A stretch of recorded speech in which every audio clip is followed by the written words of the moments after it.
Nama Allah itu adalah generic name untuk menyebut Tuhan. Orang Kristen menyebut Tuhannya dengan Allah. Orang monoteis menyebut Tuhannya dengan Allah. Bahkan orang Arab pagan, bangsa-bangsa lain juga menyebut dewa-dewa mereka dengan sebutan Allah.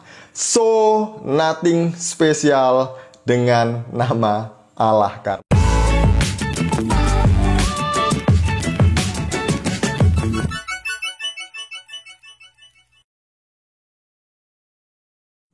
Shalom saudaraku, salam damai sejahtera di dalam kasih Kristus. Berjumpa lagi dengan saya, Didi Duli. Kita akan belajar berapologetika bersama-sama di channel ini. Dalam kesempatan kali ini saya mau menanggapi sebuah video dari Goldian Simbolon. Maaf, bukan Goldian Simbolon, karena ternyata marga Simbolon ini adalah marga hasil curian. Namanya adalah Goldian Rihalsah. Jadi Goldian ini memaksa, atau istilahnya ngebet banget lah ya, Allahnya itu sama dengan Yahweh atau sejajar dengan Yahweh. Sebelumnya mari kita bersama-sama melihat video dari Goldian ini. Ini saya beri judul Allah sama dengan Yod-Heh-Wav-He. Ya, ini sekedar pengantar ya, di mana Allah itu adalah nama Tuhan atau sebuah proper name. Bukan seperti yang dipropagandakan para Tritunggal cabang Nusantara bahwa Allah itu adalah generic name. Tetapi Allah itu adalah proper name dalam bahasa Arab. Nama Tuhan dalam bahasa Arab. Al-Ismu Al-Zat Al-Wajib Al-Wujud. Sedangkan Yod-Heh-Wav-He itu adalah nama Tuhan. Yes, juga proper name dalam bahasa Ibrani. Dan ini bahasa Ibrani dan bahasa Arab itu adalah bahasa Semitik yang serumpun. Karena apa? Antara Ibrani dan Arab itu lahir dari rahim yang sama, yakni Semitik, di mana menurunkan tiga bahasa yang serumpun. Ada Ibrani atau Hebrew language, ada Aramaik atau Suryani, terus ada Arab atau Arabic language, di mana ketiga bahasa itu memiliki sebuah kesamaan yang unik. Goldian ini maksa sekali ya, Allahnya itu sama dengan Yod-Heh-Wav-He atau sejajar. Pertanyaannya adalah, sejak kapan Allah atau Allah itu menjadi proper name? Karena Allah dalam bahasa Arab itu sejajar dengan El, Elohim, dan juga Eloah, yang semuanya adalah generic name, kata yang biasa dipakai untuk menyebut yang layak disebut sebagai Tuhan. Jadi ini kata yang umum dipakai oleh bangsa-bangsa lain untuk menyebut Tuhan mereka atau dewa-dewa mereka. Ada banyak Allah-Allah lain di Arab dan juga di bangsa-bangsa lain sebelum Islam lahir. Sebagai contoh, sebelum Islam lahir, bangsa Arab pagan sudah menyembah dewa bulan, dan itu adalah Allah mereka. Jadi Allah atau dewa bulan itu memiliki 3 orang putri, yaitu Al-Lata, Al-Uzza, dan Al-Manat. Kemudian ada Allah-Allah bangsa lain juga, seperti Allah orang Amori, Allah orang Kanaan, Allah orang Mesir, Allah orang Yunani. Sebagai contoh, ketika Rasul Paulus berjalan-jalan di Athena, dicatat di dalam Kisah Para Rasul 17 ayat 23. Jadi ketika Rasul Paulus melihat ada banyak dewa-dewi atau patung dewa-dewi di Athena gitu ya, ada salah satu mezbahnya itu menuliskan kepada Allah yang tidak dikenal. Mari kita baca ayat 23. Sebab ketika aku berjalan-jalan di kotamu dan melihat-lihat barang-barang pujaanmu, aku menjumpai juga sebuah mezbah dengan tulisan, kepada Allah yang tidak dikenal. Apa yang kamu sembah tanpa mengenalnya, itulah yang kuberitakan kepada kamu. Jadi orang Athena pun menyebut dewa-dewa mereka itu juga sebagai sebutan Allah. Tapi Allahnya tidak dikenal.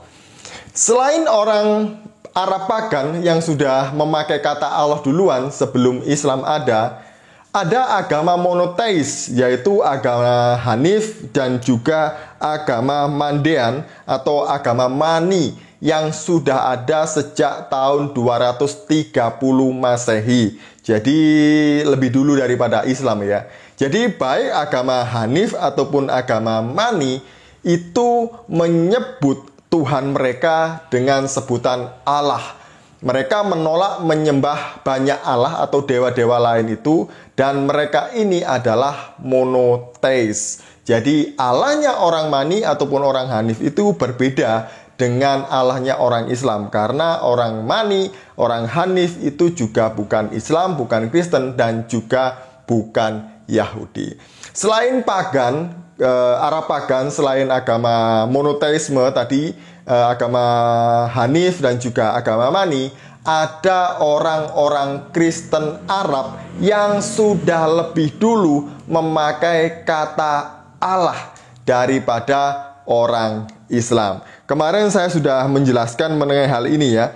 Jadi ada komunitas Kristen di Arab gitu ya, ada orang-orang Kristen di Arab itu yang sudah lebih dulu memakai kata Allah. Tapi tentu Allahnya orang Kristen ini berbeda dengan Allahnya orang Islam. Ketika memanggil nama Allah itu tidak sama dengan Allahnya orang Islam. Nah, ada peninggalan-peninggalan dari reruntuhan itu yang menunjukkan bahwa penggunaan kata Allah itu sudah lebih dulu dipakai oleh orang Kristen.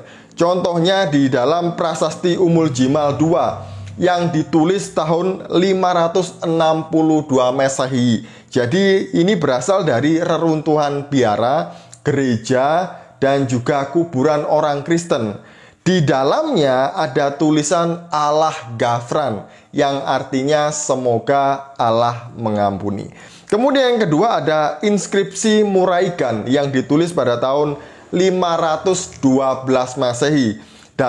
Ditulis dalam 3 bahasa, ada bahasa Arab, bahasa Ibrani, dan juga bahasa Syria. Di dalam inskripsi ini ada kata Bismillah dengan menyebut nama Allah. Jadi dari sini saja sudah ketahuan bahwa nama Allah itu adalah generic name untuk menyebut Tuhan. Orang Kristen menyebut Tuhannya dengan Allah. Orang monoteis menyebut Tuhannya dengan Allah. Bahkan orang Arab pagan, bangsa-bangsa lain juga menyebut dewa-dewa mereka dengan sebutan Allah. So, nothing special dengan nama Allah. Karena itu adalah kata yang umum bro. Bukan proper name, tapi generic name. Yang proper name itu adalah kata Yod-He-Va-Ve, karena itu adalah nama diri Tuhan atau Allahnya orang Israel. Oleh karena itu, ketika orang Israel membaca kitab suci, ketika menemui kata Yod-He-Va-Ve ini, mereka tidak pernah menyebutnya dengan Yahweh ataupun Yod-He-Va-Ve, enggak. Tapi mereka menyebutnya dengan Adonai atau artinya Tuhan atau Tuhanku. Kenapa mereka melakukan ini? Karena mereka tahu bagaimana menghormati nama Tuhan mereka yang kudus. Ini berkenaan dengan hukum yang ketiga. Jangan menyebut nama Tuhan Allahmu dengan sembarangan. Jadi kalau ada orang yang menyebut nama Tuhannya sembarangan itu ya gimana gitu ya. Seperti seorang anak memanggil nama bapaknya itu dengan namanya. Misalnya saya punya bapak saya namanya Bejo. Saya panggil Jo Bejo gitu. Itu ndak sopan, itu kurang ajar. Jadi saya harus memanggil bapak saya dengan sebutan bapak, ayah, ataupun papa. Itu lebih sopan bagi saya memanggil bapak saya. Nah, itulah yang dilakukan oleh orang Yahudi.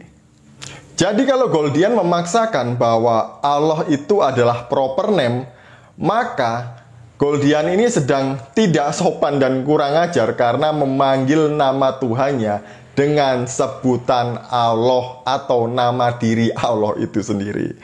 Ya, mungkin Goldian ini kurang baca buku ya, atau memang memaksakan supaya kelihatan lah seolah-olah itu Allah sama dengan Yod-Heh-Vav-He itu. Padahal enggak, berbeda. Kalaupun orang Kristen memakai kata Allah di dalam Alkitab, Allah kami juga bukan Allahnya orang Islam. Allah kami tidak sama dengan Allahnya orang Islam. Sekian dari saya, semoga ini memberkati kita. Shalom, salam waras, Tuhan Yesus memberkati kita semuanya.